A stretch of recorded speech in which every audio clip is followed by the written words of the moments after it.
বলছেন মা আতাকুমুর রাসূলু ফাখুযুহু ওয়া মা নাহাকুম আনহু ফান্তাহু। আমার রাসূল যা আনছেন, যেগুলো করতে আদেশ করতেন সেগুলো মান্য করো, আর যেগুলো নিষেধ করতেন হারাম সেগুলো বর্জন করো। এটা আল্লাহর কথা, ঠিক না বেঠিক? হালাল ফরজ গুলো আমল করো, কোরআন পড়ো, নামাজ পড়ো, হজ করো, যাকাত দাও, পর্দা মানো, ন্যায় বিচার কায়েম করো, সত্য কথা বলো, মানুষের উপকার করো। এগুলো হালাল কাজ, আল্লাহর হুকুম পালন করো। আর যেগুলো মিথ্যা, চুরি ডাকাতি, চিন্তায়, হাইজাক, মারামারি, কাটাকাটি, খুন খারাপি, জেনাবের ভিতর সুদ ঘুষ, মদ, গাঁজা, এগুলো সব হারাম। এর ধারে কাছেও যাইতে পারবে না। এটাই হলো ইত্তেবায়ে রাসূল, নবীর অনুসরণ, নবীর অনুকরণ করা পুরোপুরি। নবী যেভাবে চালাইতেন সেভাবে চালাও। আমার নবী পরিবার চালাইছে, মসজিদ চালাইছে, মাদ্রাসা, ইতিমখানা চালাইছে, দোয়া মিলাদ পড়েছেন, তাসবিহ তাহলিল করেছেন। শুধু রাজনীতিটা কেবল তিনি করেন নাই, কি করেন করেছেন? আল্লাহু আকবার। আমার দেশে কিছু নেতারা বলছে কোরআনের সঙ্গে রাজনীতির সম্পর্ক নেই, আছে? যারা বলছেন নেই, ওদের কি হবে? কথা কর। যারা বলে কোরআনের সঙ্গে রাজনীতির সম্পর্ক নাই, আমার বিশ্বাস হলো ওদের পেটে আলিফ বা তা নাই, আছে? ওরা কোরআন পড়তে জানে, এই জন্য দেখবেন বলবে বিসমিল্লাহির রহমানির রহিম, সোজা হয় না। আলিফ বা তা নাই, কোরআনের সঙ্গে ওদের কোনো সম্পর্ক নাই, ইসলামের সাথে কোনো সংযোগ নাই, নবীর সাথে কোনো সম্পর্ক নাই, আল্লাহর সাথেও কোনো সম্পর্ক নাই। ওই কথা বললে আল্লাহর সঙ্গে সম্পর্ক ছিন্ন হয়ে যায়। কারণ হলো আমার নবী 10 বছর রাষ্ট্রনায়ক ছিলেন, ঠিক না বেঠিক? আমার নবীর খলিফা আবু বকর, ওসমান, ওমর, ওসমান, আলী, তারা কি রাষ্ট্রপতি ছিলেন না? কে মসজিদের ইমামতি করিবে, ওই দোয়া তাবিজ করে খাইত, কি ছিলেন? ঠিক না বেঠিক? শুধু রাষ্ট্রপতি নয়, সারা পৃথিবীর বাতিলের 13 ছিলেন, তারা 13, ঠিক না? ওমর কত বড় 13 ছিল, ও বাবা, ঠকঠক করে কাঁপত। পারস্য সম্রাট একবার তার কল্যাণ নেবার জন্য একদল হিংস্র শক্তিশালী সেনা দল পাঠালো, 10 জনের টিম পাঠালো, যাও অপরের কল্যাণ আনবে, 1 লক্ষ স্বর্ণ মুদ্রা পুরস্কার দেওয়া হবে। 1 লক্ষ স্বর্ণ মুদ্রা, সোনার টাকা মুদ্রা, সোজা কথা না। প্রায় একদল যদি হলো, পারস্য সেরা একটা ডাকাত, সেরা খনি, সেই দলের লিডার, 10 সদস্যের খনি দল আসলো মদিনায়, মদিনাতুল মুনাওয়ারায় মসজিদে নববীর কাছাকাছি যখন এলো, ওরা তাকায় দেখে দলে দলে মানুষরা দাঁড়ায় গেছে, লাইন দিয়ে দাঁড়ায় গেছে। জোহরে রক্তের সময় এলো, নামাজের দৃশ্য দেখে লাইন দিয়ে দাঁড়ায়, আবার হাঁটুতে হাত বেঁধে রুকুতে যায়, উঠে দাঁড়ায়, আবার মাটিতে সেজদা দেয়, আবার উঠে দাঁড়ায়। এই দৃশ্য দেখি ওরা মনে করলো মনে হয় সেনাবাহিনীর কুচকাওয়াজ চলছে, কুচকাওয়াজ চলছে, প্রশিক্ষণ চলছে মনে হয়। ওরা একটু পিছাই গেল, দেখি আবার কিছুক্ষণ পরে, আবার কিছু পরে আসে, তখন আসলে সময় হয়েছে, দেখে আবার তাই আসলে প্রিপারেশন চলছে, কি করা যায়? ওরা একটু সাইড নিল, দেখি এবার লোকজন কি করে। কিছুক্ষণ দাঁড়ায়, দেখি কিছুক্ষণ গেল, 10 মিনিট পার হয়ে গেল, লোকজন আস্তে আস্তে চলে যায়, আস্তে আস্তে খালি হয়, পুরা এলাকা খালি হয়ে গেল। তখন তারা সামনে এলো, মদিনার মসজিদের সামনে এলো, এসে জিজ্ঞেস করছে, ও মদিনাবাসী, আইনা মালিকুকুম, তোমাদের রাজা বাচ্চা কোথায়? তখন যারা 2-4 জন ছিল বলছে, লাইসাল মালিকু লানা ইল্লাল্লাহ,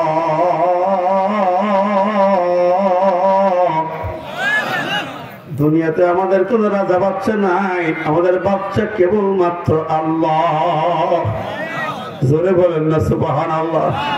আর জোরে বলা যাবে কিনা সুবহানাল্লাহ? কি কর, ঠিক না? আমাদের বাচ্চাকে কুলিল্লাহুম্মা মালিকাল মুলক তুতিল মুলকা মান তাশা ওয়া তানজিউল মুলকা মিম্মান তাশা। কি কন?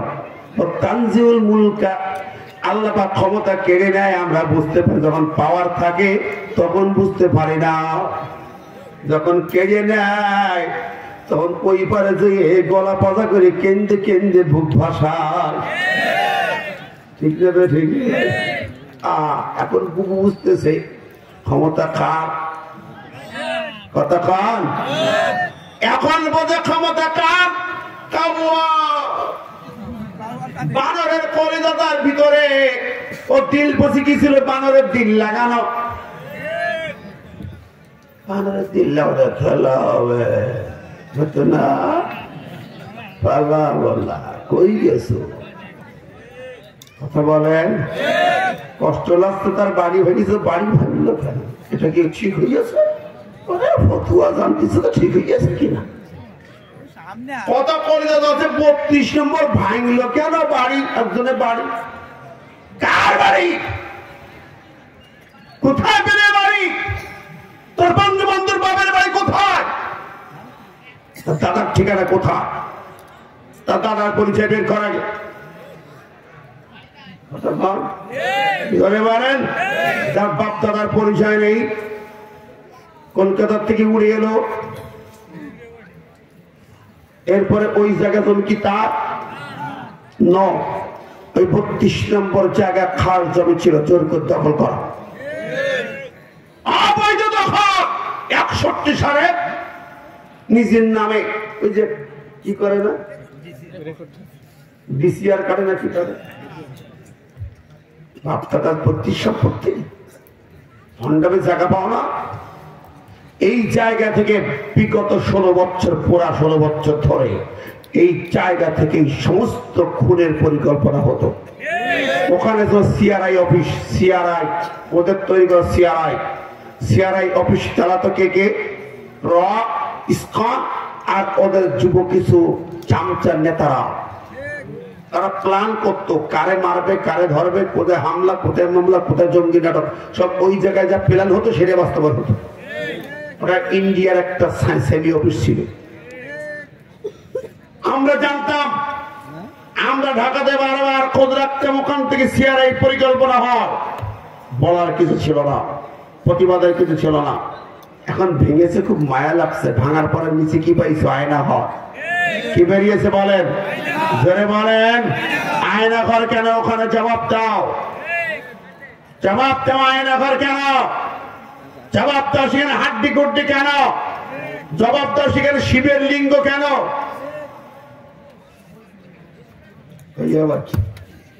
হ্যাঁ, বের করেন কেন সেই আয়না ঘরে খানে? জুলুমের টর্চার সেল, জালেমের টর্চারিং সেল এখানে কেন?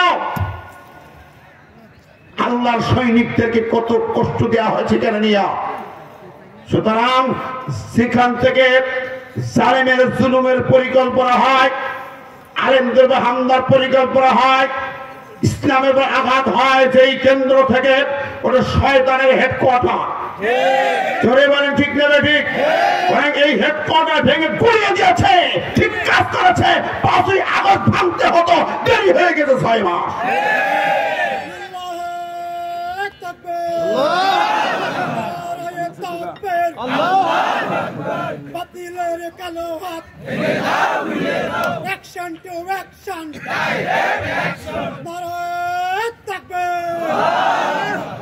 কি ভাই রাগ করছেন নাকি? ওই যে স্যান্ডেল উঁচু করে যাই না ভাই, চলে গেলে বলে আমি মনে করবো তুমি 32 নম্বরের লোক। একটা লোকে ব্যাকে যাইও না। 32 নম্বরে কিসের মায়া? শোনো, ওই জায়গা এখন কি বানাতে হবে? আমি প্রথম ফতোয়া দিছি, গণ টয়লেট বানাতে হবে।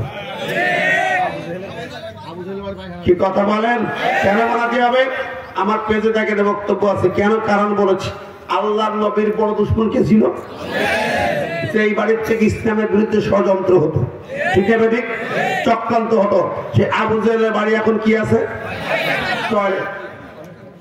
মক্কা মদিনায় যাবেন, উমরা শেষ করে মারোয়া পাহাড়ের মাথার থেকে ডানি নামবেন, আবু জেহেলের বাড়ি। টয়লেট আমরা যাই বিশেষ করে নেই থেকে তাও যে বসে গোটা ফেলে আসে হাওয়া পাস করে আসে কিছু না আবু জেহেলের বাড়ি ঠিক না ঠিক কথা কন তাহলে আবু জেহেলের বাড়ি মক্কার হেরাম সীমানার সাথে যদি আবু জেহেলের বাড়ি টয়লেট বানানো হয় বাংলাদেশের আবু জেহেলের বাড়ি ওটা ঠিক না ঠিক কথা বলেন বাংলাদেশের আবু জেহেলের বাড়ি কেন টয়লেট হবে না আমরা পরিষ্কার মনে করি ছাত্র বীর জনতা অন্তর্বর্তী সরকার ওই টপসারিং সেল ষড়যন্ত্রের আইনাঘাত চক্রান্তের বাড়ি ওই বাড়ি ভেঙে দেওয়া হয়েছে এখন পাবলিক টয়লেট হবে বাংলার মানুষদের মাথায় পিশাব পায়খানা করুক আবু জেহেলের চাঁদের চাঁদ ঠিক না ঠিক কথা বলেন আমরা চাই গণ টয়লেট কারা কারা চাই দু হাত ধরে দেখাই দাও মারহাবা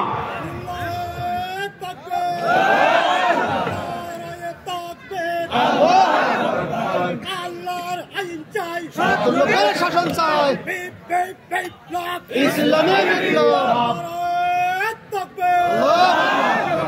আমার ভাই বন্ধুরা আমি বলছিলাম আল্লাহর কোরআনের আহ্বান ইসলাম দিয়েছে কোরআন দিয়ে দুনিয়া চলবে ঠিক না ঠিক বন্ধুরা আমার দেখেন বলছি মন খারাপের কিছু নেই শুধু একটা না ওইরকম 32 যে কটা আছে সব ভেঙে দেওয়া উচিত ভাঙা হয়েছে খুলনা কি কন হ্যাঁ সব বাথরুম হওয়া দরকার ঠিক আছে ঠিক পাইকারি হয় এগুলো সব বাথরুম এরপরে শোনেন ওই সব হলে অবৈধ টাকা বাংলার টাকা মানুষের টাকা জনগণের টাকা দিয়ে রাজপ্রাসাদ বানিয়েছে লুটপাট করে বানিয়েছে কোন লুটপাটের জায়গা হবে না ঠিক না ঠিক এইগুলো ভাঙা মানে চোরের ডাকাতদের লুটপাট করা টাকা হস্তক্ষেপ করা হয়েছে অন্য জায়গায় নয় বাংলার জমিনের চোরের জায়গা হবে না ডাকাতের জায়গা হবে না খুনের জায়গা হবে না ঠিক না বেঠে আমার ভাইয়েরা বন্ধুরা আমরা চাই একটাবারে চলো বাংলাদেশের মাটি 54 বছর ধরে স্বাধীনতার পর থেকে আমরা ক্ষমতা দেখেছি দেখেন মুরব্বীরা বলেন সুখ এসেছে শান্তি এসেছে চুরি ছিনতাই হাইজা চাঁদাবাজি টেন্ডাবাজি খুন খারাপি মারামারি কাটাকাটি মা বোনদের ইজ্জত নিয়ে টানাটানি রাস্তাঘাটে আমার মেয়ে স্কুলে যাবে গ্যারান্টি নেই নিরাপত্তা নেই ফ্রি বাড়ি আসবে কেন গ্যারান্টি নাই পথের মাঝখান থেকে আমার মেয়ে কিডন্যাপ হয়ে যাচ্ছে আগুনে পুড়ে নুসরাতকে হত্যা করা হলো অসংখ্য মেয়ের ইতিহাস আছে তাহলে সেই দেশে কি পেয়েছি আমরা পাইনি ভাই আবার সব দল দেখা হয়েছে রাজনীতির মাঠে দলের হিসাব নিকাশ মাথায় আর নাই আছে বলেন বঙ্গবন্ধুর কথিত বঙ্গবন্ধুর দল থেকে শুরু করে পর্যন্ত সব দেখা হলো সুখ শান্তি জনগণ পায়নি চুরি চামারি সুদ ঘুষ বন্ধ হয়নি একটা বার উমরের শাসন দেখতে চায় ঠিক না ঠিক একটা বার আমার কথা হলো দলমতের ঊর্ধ্বে একটি কথা শুধু কোরআন দেখতে চাই ঠিক না ঠিক সোনার বাংলা 54 বছর নয় চুরিদারি দুর্নীতি বন্ধ 24 ঘন্টা ভিতরে বন্ধ করার ক্ষমতা কোরআন রাখে আমি রাখি না কোরআন রাখে ঠিক না ঠিক 24 ঘন্টা মাত্র বিশ্বাস করেন সমস্ত চুরি লুটপাট ঘুষের রাজ্য বন্ধ হবে 24 ঘন্টা বললে ওই যে একটা বড় পাকা চোর আছে না দরবেশ চাচা আজকে বলবো আজকে আপনি আমার আলেমদের হাতে একটাবার ক্ষমতা দেন 2 বছর দেন দিয়েছেন তো অন্যের হাতে 2 বছর আলেমদের হাতে দেন মাত্র 2 বছর 24 ঘন্টার ভিতরে দুর্নীতি বন্ধ হবে ওই যে দরবেশ চাচার একটা হাত কেটে দেবো ব্যাংক ডাকাতি করেছে ঠিক না ঠিক একটা হাত কেটে দেব সারা দেশে বলে দেওয়া হবে যে চুরি করবে ঘুষ খাবে দুর্নীতি করবে তার হাত কাটা হবে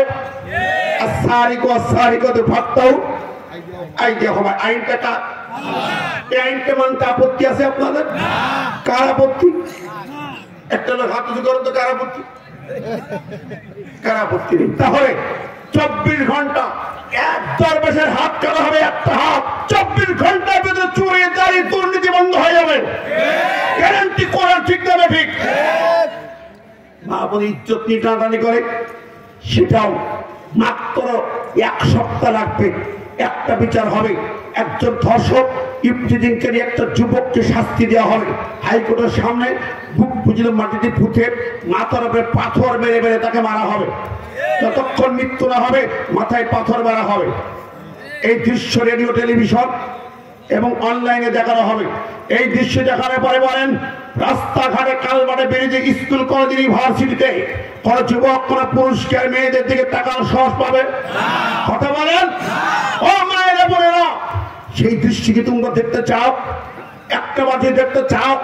খুন খারাপি বন্ধ করতে চাও? ধর্ষণ চেনা বন্ধ করতে চাও? ইফতিজিং বন্ধ করতে চাও? চুরি চামারি বন্ধ করতে চাও? লুটপাট বন্ধ করতে চাও? একটা বার আলেমদের হাত ধরে আল কোরআনকে একটু ক্ষমতায় পাঠাও। একটা বার সব আলেম এক হতে যাচ্ছে। আল্লাহ মামুনুল হক, ডক্টর এনায়েতুল্লাহ আব্বাসী, আল্লামা তারিক মুনাওয়ার, ডক্টর মিজানুর আজহারি, মুফতি আমির হামজা, শেখ জামালউদ্দিন, শেখ আরিফ বিন হাবিব, শেখ চরমনা সহ বিজয় কামালউদ্দিন জাফরি আলেমের দল একটা টিম ওই কোরআন নিয়ে 2 বছর দেশ চালাবেন। এই বাংলা জমিন জরিপ সোনার বাংলা সোনার মদিনা তৈরি করা না যায়, কান ধরে দেশ থেকে চলে যাবো। একটা বার চাই, রাজিয়াতের কারা দু হাত তুলে দেখা।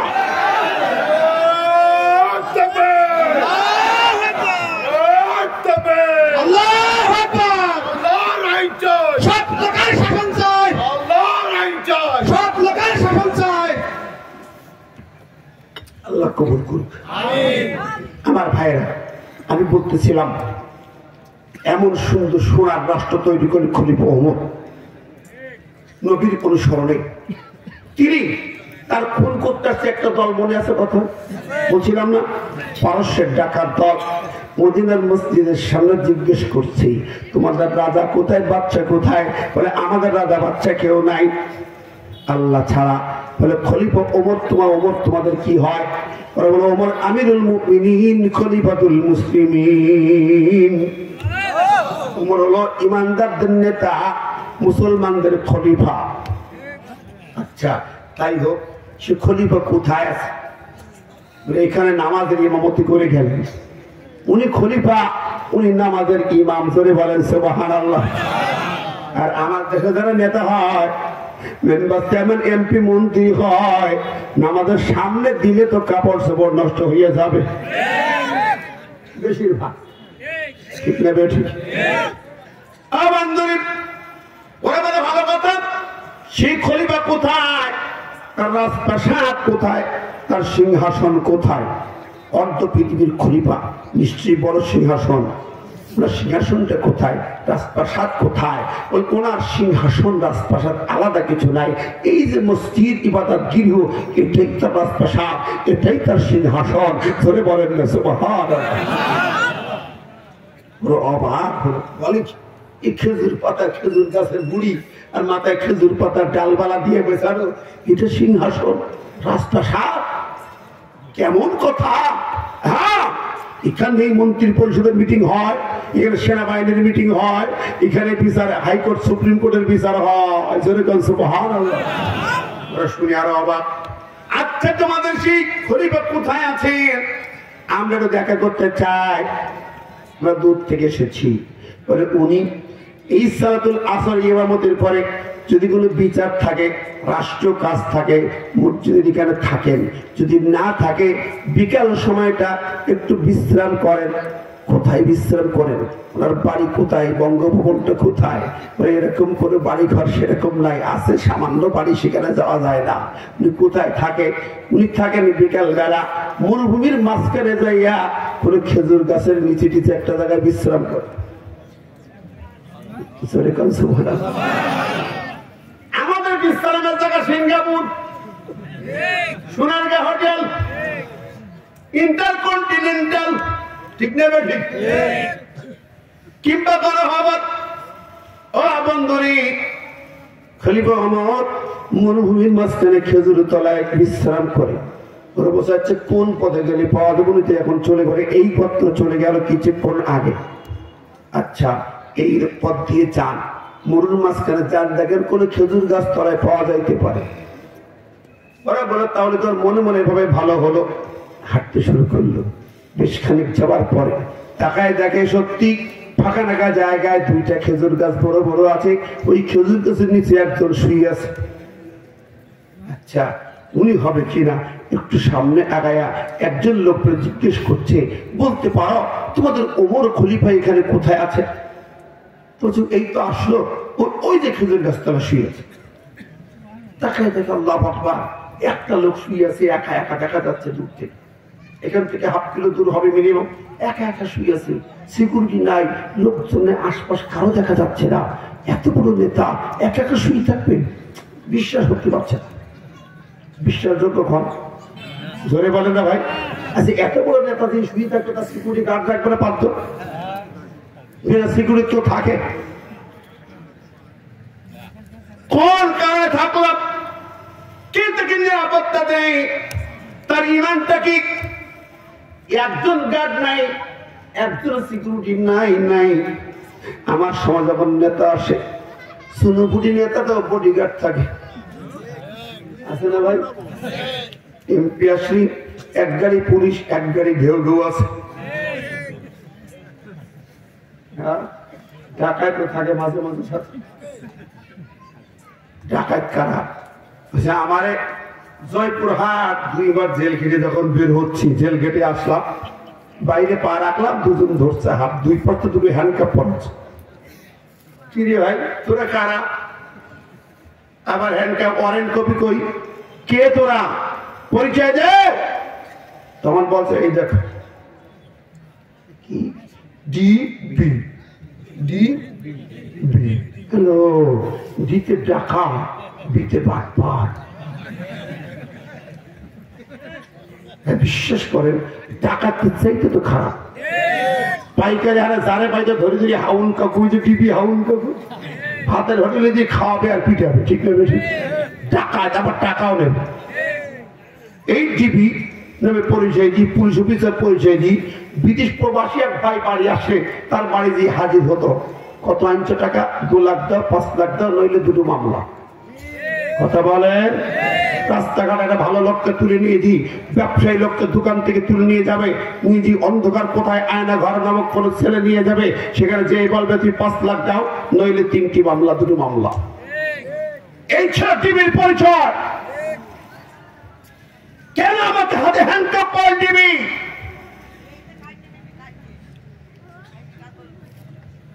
জবাবদার। নিয়ে যাওয়ার অফিসে নিয়ে যাওয়ার বলছে 5 লাখ না দিলে 2 মামলা দেওয়া হবে। 2 কেন 10টা দে। I am ready, but I have no টাকা, I have no money. বন্ধুরা আমার, আমি নিজে পরীক্ষিত, অন্যের কথা বলছি না। এরকম হাজার হাজার লাখ জন সাক্ষী আছে। এটা প্রশাসন নয়, সিকিউরিটি নয়, ডাকাতের দল, চোরের দল, লুটপাটকারীর দল, ঠিক না বেঠে? এদেরকে ধরতে হবে, সহজে মারলে হবে না, চাকু দিয়ে গা ছিলতে হবে, ঠিক না বেঠিক? চাকু দিয়ে ছেলবেন, আর ওই গুঁড়ো মরিচ আল্লাহ বল্লা গাছ দিয়ে। আমার ভাইয়েরা, কলিজার ব্যথা যন্ত্রণা, এদের শিক্ষা না দিতে পারলে এই জাতির কপালে দুর্ভোগ আছে। বৈষম্যবী ছাত্ররা ভাঙতে দেন, ধরতে দেন, অপারেশন টেবিল হানতে যাওয়া, একটা শয়তানে বাদ না যা, একটা ডাকাত বাদ না পড়ে, একটা চোর বাদ না পড়ে, একটা খুনি বাদ না পড়ে।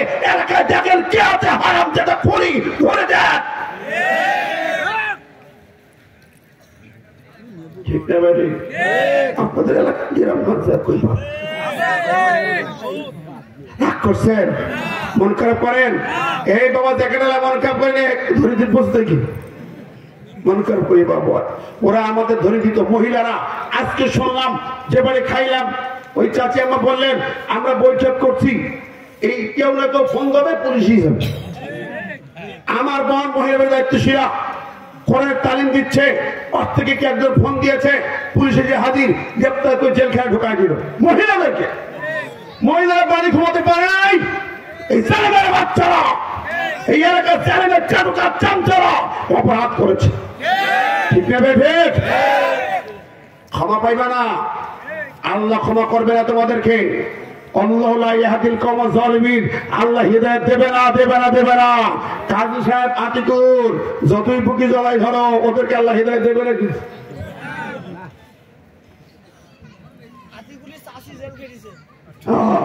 কি মন খারাপ করছেন? সত্য কথা যাক বলছিলাম, খলিফা ওমর ঘুমায়, ওই ডাকাত দল চিন্তা করে ধরবে, মারবে, কাটবে। 1 লক্ষ স্বর্ণ মুদ্রা পুরস্কার পাবে, কম কথা নয়, বিশাল একটা পুরস্কার। 10 জনের টিম ভাগ করে নেবে। ওরা বিশ্বাস করে না এত বড় নেতা এইভাবে থাকতে পারে, বিশ্বাস হয় না। আচ্ছা, আর একজনকে জিজ্ঞেস করে ওমর কোথায়, কোথায় গেলে দেখা পাবো? ওই গাছতলায় যাও, শুয়ে আছে, দেখো। 3 জনের কাছে খবর নেওয়ার পর এবার বিশ্বাস হলে তরে যায়। ওরা তো চেনে না।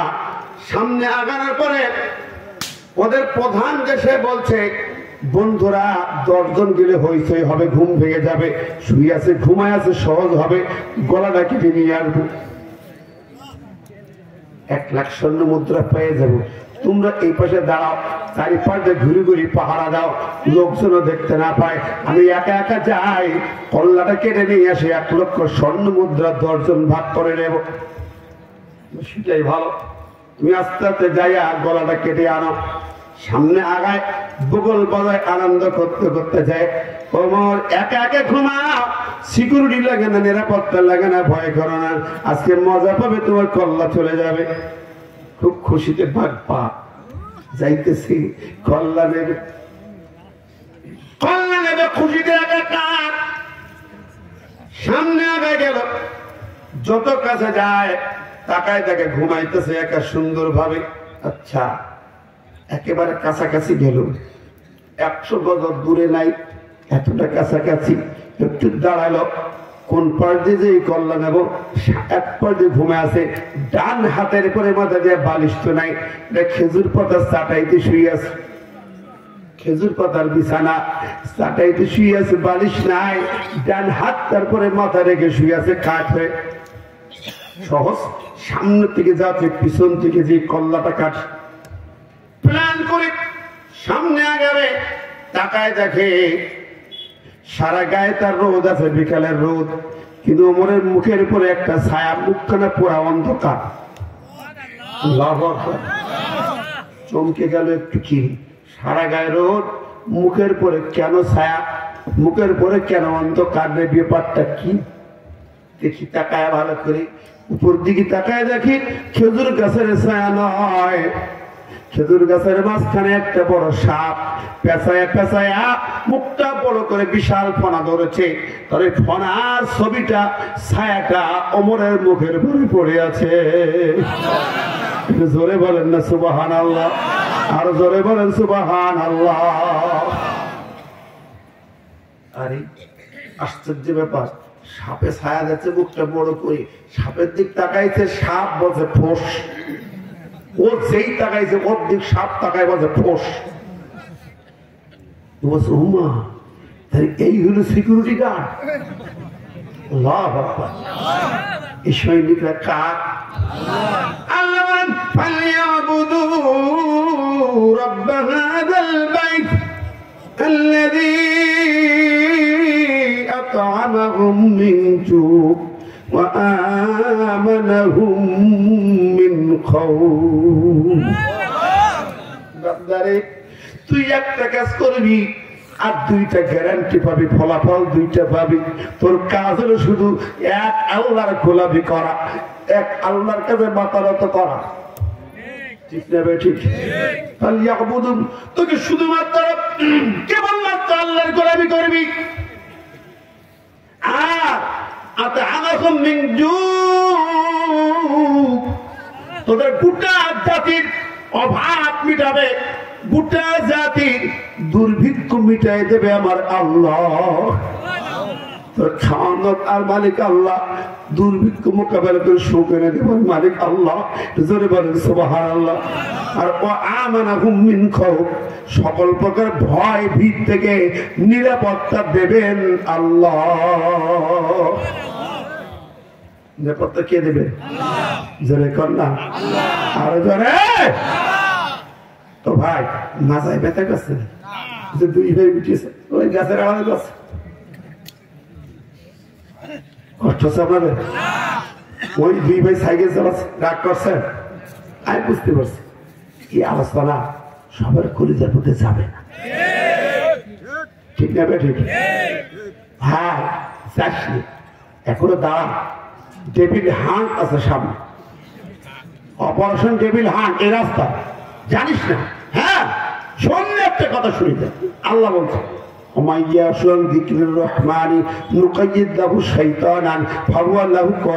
পরের মধ্যে যেই লোকটা উঠে যায় রাস্তায় যাবে শয়তানের বন্ধু হবে।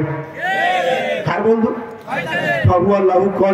শয়তান তার অন্তরঙ্গ বন্ধুই গলা জলায় বাড়ি নিয়ে যাবে, তাহলে ও শয়তানের বন্ধু, শয়তান ওর বন্ধু, তাহলে ও তো ডেভিল হান্টের মধ্যে, ঠিক না ভাই? ঠিক, যেটা যাবে সেটা শয়তানের লোক। একটা উঠে লেগে নেবে, ধরবে একটা ডেভিল ধরে ফেলবে, যেটা ওঠে এটা ডেভিল। আর কোরআন থেকে বলছো জুকরুবের তুমি সে না করো কোরআন শরীফের কথা, হুজুরের শয়তান বানাই দিয়েছে, আল্লাহ বানাচ্ছে, আমি বানাই। কে বানায়? ধরে ফেললে কে? আপনার মায়া যদি লাগে ওদের পরে, ওরা কি করে গেছে জানেন? কি করে গেছে জানেন? যারা চলে গেলে বুবু ওই পারে যদি খুব মায়া করছে, না আমি কি অপরাধ করেছি বলার সাথে সাথে ভেঙে চুরমার, ঠিক নেবে? ঠিক, তুই বলিয়ে দেখ, মুখ বাড়াই দেখ, অপরাধ কেমন টের পাস না? অপরাধ শুনবি? আয় অপরাধ আয়। 16,500 খুনের মামলা, বেশি না, 16,500 প্লেন কিনে নিয়েছিস শুধু ক্ষমতায় থাকার জন্য। কথা বলেন? 16,500 পরের পাকে আল্লামা সাইদিকে ইঞ্জেকশন দিয়ে হত্যা করেছিস, প্রমাণ আছে না নাই? আরো যারা বলেন তো সে ডাক্তারগুলো কোথায়? কোথায় পালিয়েছিস? বেজাল্লা খোলা তার সন্তান, কথা কোন বনে পাখির গায়ে ইঞ্জেকশন দিয়েছে, এরা বেজম্মা জারুয়া তার সন্তান, কুত্তার বাচ্চা, শুয়োরের বাচ্চা, এরা মানুষের বাচ্চা নয়। আল্লাহ ওয়াজালা মিনহুল কিরাদাতা ওয়াল খানাজির আবাদাত তাগুত। ওরা মুমিনের 60 নম্বর আল্লাহ কয় বান্দরের বাচ্চা, শুয়োরের বাচ্চা, কুত্তার বাচ্চা। কোরআন থেকে বলছে, কথা বলেন? হুজুর গালি দিচ্ছে না, কোরআনের ভাষা বলছে। আমার গালি দিয়েছে আমার আল্লাহ নিজে, আমার আল্লাহ নিজে গালি দিয়েছে, এমনি দেন নাই। এই জমিন কি ভেবেছ সাইদির রক্তের বিচার হবে কি হবে না? আরো যেরকম সাইদির মহাপদের রাজপথে বেরিয়েছে, তোর পেটুয়া বাহিনী কুত্তালি পুলিশ লীগ গুলি চালিয়েছে। এই গুলি কেন চালিয়েছিস? 200 প্রাণ কেড়ে নিয়েছিস সাইদির মহাপদের মিছিল করার জন্য, ওই ফেরত দিতে হবে, ঠিক না? ঠিক। আমার ভাই, আমার কলারওয়া দুই ভাই, আপন দুই ভাই, দুপুরের খাবার মারেনি করেছে, বলছে মা খাবো না।